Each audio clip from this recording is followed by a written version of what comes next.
Hey guys, in today's video, I'm going to be showcasing the 4th of July update that has dropped on Midnight Racing Tokyo. It's honestly relatively small in size, but what has been added into the game is pretty cool. There's a couple new cars that have been added, a bunch of body kits to some already pre-existing cars, and a bunch of them to the newly added cars, and a couple engine retunes. Anyways, I'm not going to beat around the bush, let's get right into it. There's 3 new vehicles that have been added to the game. One of them is a trim that you have to select inside the dealership. You have the 2008 Dodge Viper SRT10 and the 2010 Dodge Viper SRT10 ACR. And the newer one, as you can see on here, is the 2014 Chevy Camaro Z28. Arguably my favorite gen of Camaro, and the same can be said with those Vipers as well. I would love to own one of those in the future. Now there's also been some slight remodels as well. The 1971 Dodge Challenger RT got a brand new model refresh with an interior, and the 2005 Mustang GT500 has gotten new kits. And the 2012 Chevy Camaro ZL1 got new kits plus an interior, though I won't be able to show any of that on here because low-key, I went broke trying to get all of this stuff for this video. I sold my Murcielago and a couple other vehicles. I had over 70 million yen just buying the stuff and getting at least some of the kits on here, and I'm left with like 1.2 million. Another thing I would like to mention with the 1971 Challenger is that that car got retuned. So now it makes 710 horsepower.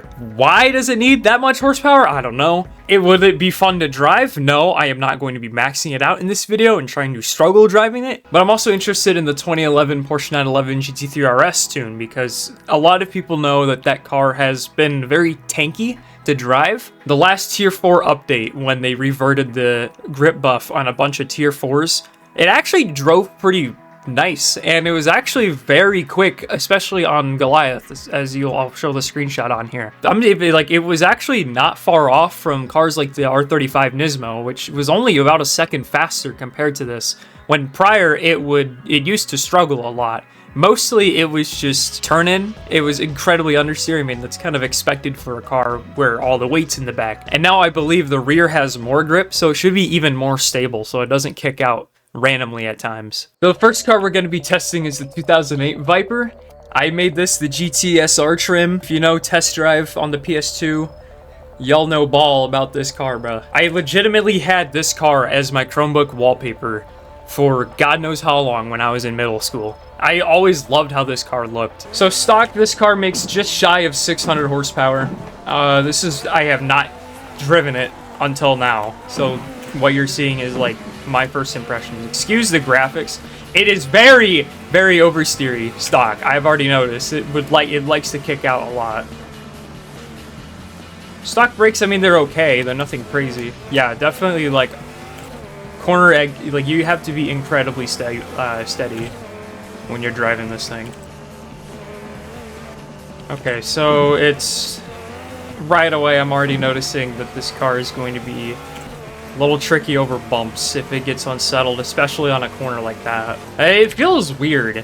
I don't know how I could explain it. Like, I think the weight distribution on this is like 50-50 or like awfully close to 50-50, but it does not feel like 50-50 at all. I don't know what it is. It might just be how the coils are set up on this. It just feels like most of the weight's on the front, and then there's no weight in the rear. At most, if you are going to be upgrading this, I would suggest doing understeer coils, but more stiffness on the front than the rear. Yeah, it is. I've already noticed it is pretty bumpy. Yeah, second gear is especially where it likes to kick out the most, especially at those speeds. Just kind of have to just slightly rotate the car and then just throttle out.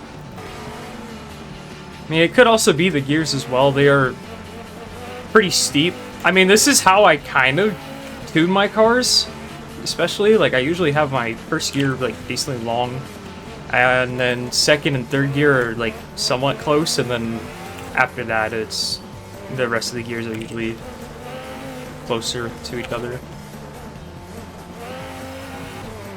Actually, isn't that bad through here. I thought this was gonna be, you know, awful to maneuver around here, but no, it's actually a lot more stable. I say that and I go off. Oh my god. It's a lot more stable on low speed corners than I would have thought. What's it gonna do here? I mean, it'll spin a little bit, but actually not bad. It arguably feels nicer to drive on these lower speed corners than on the higher speed corners. It's kind of where the car would like to bite a lot. It's now turning daytime, and I will, as if me not being able to see is bad enough, it's going to be considerably worse now.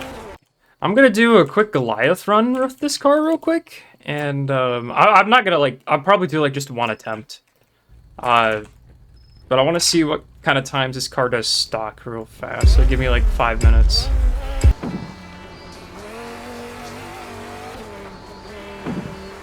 Crossing the line at a 5:14.8. Again, this is bone stock. Can I have done faster? Absolutely, because this run definitely had a couple instances on Turnpike where the car wanted to self-immolate and just fling itself up. But definitely, I encourage, if you are going to be buying this car and potentially as well the ACR, I strongly encourage you get handling, prioritize handling over power first. Otherwise, you are more than likely going to struggle driving this car. Next, we got the SRT10 ACR. I absolutely adore this car. Throttle response is much faster now. Do have a bit more horsepower than before. Still feels like there's a little bit of bite to it, but it's a lot more subdued compared to just the base ACR, or the base Viper, excuse me. Brakes are also much better. Yeah, it still is a little...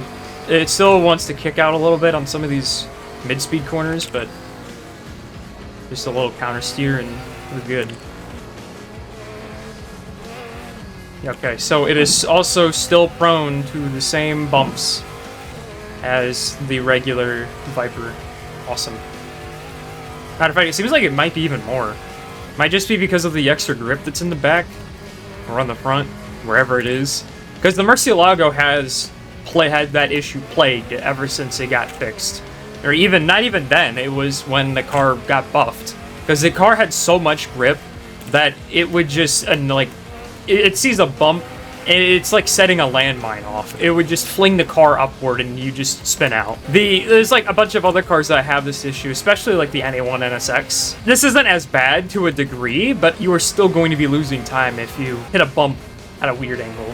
Now, this one you could put in a little bit more steering input before the car kind of decides to just kick out and try to kill you. I just feel like there's a bit of front plow, especially on some of these lower speed corners. Yeah, definitely you're gonna need to use the parking brake to rotate the car more through here. It reminds me of the SLS. Because that car, for some reason, is terrible.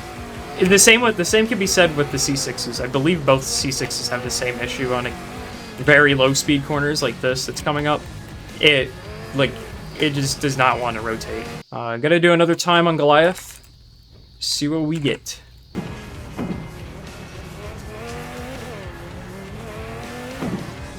$5:13. That's crazy. This is only a second and a half faster. It is a lot more stable, but I honestly would have expected this to be a lot quicker. I don't know what it is. It might just be drag, because I know in real life this car has a crap ton of downforce in the rear. They might have simulated that with this car, but I honestly would have expected it to be, way quicker, especially through Keiko. It feels a lot more stable than the other Viper. And it even felt a lot more smoother going through here. I still bumped at the same spot on my first Viper run as well, which is kind of funny. Again, I still recommend probably doing handling upgrades first before you do any kind of power upgrades to it. I don't think you need as much of understeer coils as you would with the other Viper. This one, there's still a lot more leeway when it comes to rear grip before it kicks out. And even when it does kick out, it's relatively easy to control. Now, the 2014 Camaro, I'm honestly kind of intrigued about, because this car in real life hauls. It has insane levels of grip. Feels very skittish. This drives almost like the C6, like the Z06. This reminds me of how this car handles. So far, I don't want to jinx myself and say this car is actually pretty smooth, because so far it's been taking some of these corners where the Viper would just self-immolate and explode on. So far, it hasn't even done that. I mean, granted, it is a pretty big car. Steering's very heavy. I mean, that's kind of expected. Yeah, once you put it into third gear stock, that's where it kind of picks up and goes. Yeah, it's not bumping at all. This car genuinely might have Bose suspension technology, bro. Only car that's like this is like the Evo 6. It's incredibly smooth. If there's one redeeming factor about this car, it is incredibly smooth. Yeah, this feels like the C6 coming out of these hairpins. Yeah, I think this has the same issue on super low speed corners. I want to see if it does it here. I'm not going to hit the handbrake here. I'm going to just turn it in. Oh, actually, no. It can actually rotate. Okay. I think it just depends on this corner setup, but, like, if depending on how you have the car pointed, it just will not rotate. Yeah, like here it kind of felt a little hesitant. Okay, another time doing this again, and see how it goes. Won't be as fast as the Vipers, but I expect it to be okay at least.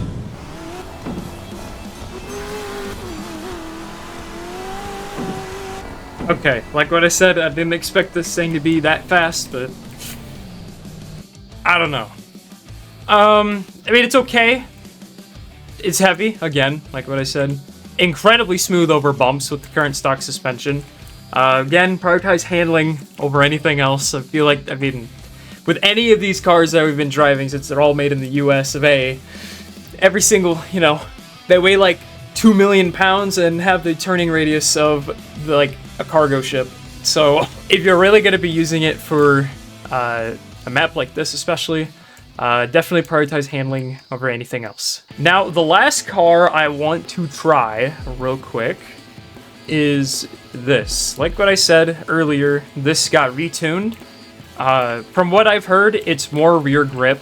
I am not exactly sure by how much. But again, last I did drive this car, I did a 446, and that's with this current update, and that was like a fast lap. Okay, braking and turning in, definitely big no-no in this car. I'm gonna be real, like, I think there's just too much grip. I know that sounds crazy to say, but like it struggles to rotate at times. Yeah, like there it barely cleared that. So far, another good thing too is that this car, like, it was already incredibly smooth over bumps. It would very rarely fling itself. It's still incredibly stable.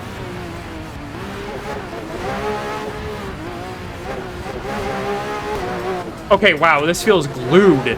What the hell? Second gear, it just pulls. That is weird. This feels weird up through this, bro. Okay, I need to make a very slight adjustment since now there's more rear grip. Okay. The brake bias is already cooked beforehand. I'm gonna make this even lower for it to rotate. Oh my god. I don't expect to beat my PB, but we'll see how the crow flies, I guess.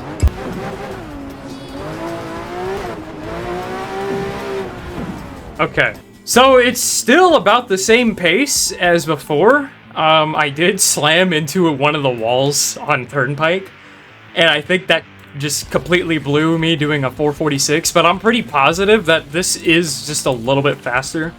I'm definitely going to have to retune it. It still feels incredibly hesitant on braking and turning in for some reason. I might have to just run weaker brakes. I did that, especially for like cars like the MRS. On that run that I did, of my sub 5 run, I did use stage 2, because stage 3 would just, it was too much force, and the car would either not rotate at all or it would over-rotate. There was no fine balance with it. Yeah, this, arguably, I'm pretty positive this is like one of the best all-round tier 4s that you can buy right now. This car used to be kind of trash. Now it's actually really, really good. So if you're looking for a tier 4, if you just unlocked, if you're level 40 and you're like desperately wanting to use a tier 4, I highly recommend buying this car. Like the 911 Touring used to be a lot better, and I'm pretty positive that this is now equal to its base, because both can do 446 but I'm pretty positive this might actually be just a hair faster now with the rear grip change.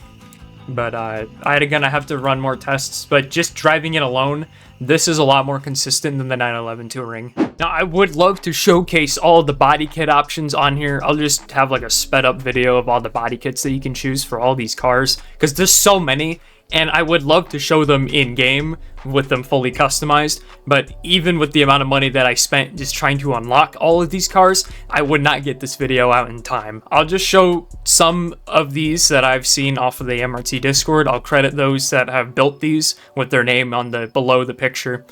But there is some pretty cool stuff that you can build with these new cars. But anyways, guys, that'll be the end of today's video. I hope you did enjoy. If you did, feel free to hit the like button. If you want to see more content from me like this, feel free to subscribe. It greatly helps out. You can also join my Discord server. I got a Roblox group, and you can also follow my Twitch.